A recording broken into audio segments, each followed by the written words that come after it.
ಇದು ಅಮೃತ ಕಾಲ ಅಲ್ಲ, ಅನ್ಯಾಯದ ಕಾಲ. ಮೋದಿಯ 5 ವರ್ಷದ ಕೆಲಸವನ್ನ ಪ್ರಣಾಳಿಕೆಯಲ್ಲಿ ಯಾಕೆ ತಿಳಿಸಿಲ್ಲ?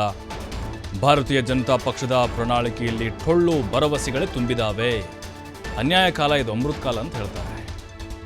ಯಾಕೆ ಹಾಗಾದರೆ ನೀವು ಪ್ರಣಾಳಿಕೆಯಲ್ಲಿ ತಿಳಿಸಿಲ್ಲ ನಿಮ್ಮ ಸಾಧನೆಗಳನ್ನು ಅಥವಾ ಗ್ಯಾರಂಟಿಗಳನ್ನು? ಹುಬ್ಬಳ್ಳಿಯಲ್ಲಿ ಪರಿಷತ್ ಸದಸ್ಯ ಬಿ ಕೆ ಹರಿಪ್ರಸಾದ್ ವಾಗ್ದಾಳಿ ನಡೆಸಿದ್ದಾರೆ. ನಾವು 5 ನ್ಯಾಯಪತ್ರಗಳನ್ನು ಬಿಡುಗಡೆ ಮಾಡಿದ್ದೇವೆ.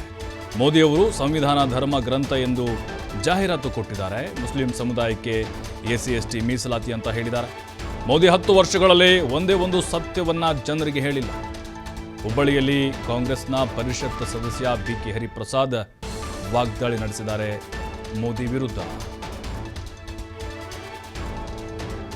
ಭಾರತೀಯ ಜನತಾ ಪಾರ್ಟಿಯ ಪ್ರಣಾಳಿಕೆ ನೀವು ನೋಡಿದಾಗ 10 ವರ್ಷದಲ್ಲಿ ಅವರು ಏನು ಮಾಡಿದ್ದಾರೆ ಅಂತ ಎಲ್ಲರೂ ಸಹ ಹೇಳಿ, 5 ವರ್ಷದಲ್ಲಿ ಏನ್ ಮಾಡ್ತಾರೆ ಅನ್ನೋದು ಸಹ ಹೇಳಿಲ್ಲ.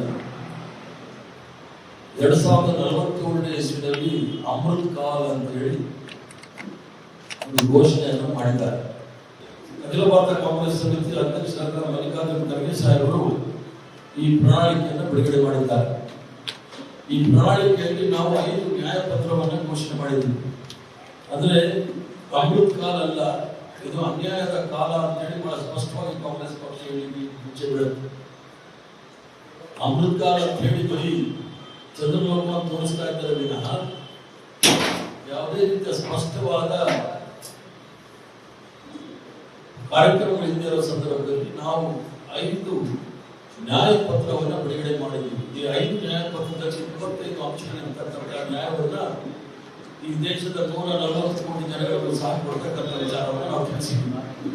ಇವತ್ತು ಬಂದಂತ ಈ ಒಂದು ಏನು ಎಲ್ಲ ಪತ್ರಿಕೆಗಳಲ್ಲಿ ಬಂದಿರತಕ್ಕಂಥ ಒಂದು ಅಡ್ವರ್ಟೈಸ್ಮೆಂಟ್ ಅಲ್ಲಿ ನರೇಂದ್ರ ಮೋದಿ ಅವರು ಸಂವಿಧಾನ ನಮ್ಮ ಧರ್ಮ ಗ್ರಂಥ,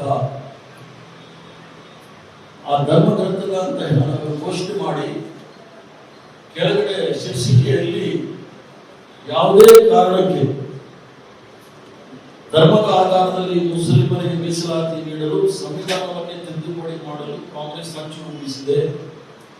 ನನ್ನ ಕೊನೆಯ ಉಸಿರು ಇರುವವರೆಗೂ SC/ST ಹಾಗೂ OBC ವರ್ಗಗಳ ಮೀಸಲಾತಿಯನ್ನು ಮುಸ್ಲಿಮರಿಗೆ ನೀಡಲು ಬಿಡುವುದಿಲ್ಲ. ಪ್ರಧಾನಮಂತ್ರಿ ನರೇಂದ್ರ ಮೋದಿ ಅವರು, ನೀವು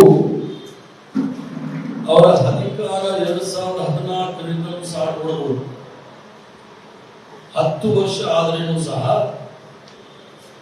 ದೇಶದ ಜನತೆಗೆ ಒಂದೇ ಒಂದು ಬಾರಿ ಸತ್ಯ ಹೇಳತಕ್ಕಂಥ ನಿರ್ದೇಶನಗಳಿಲ್ಲ. ಭಾರತೀಯ ಜನತಾ ಪಾರ್ಟಿ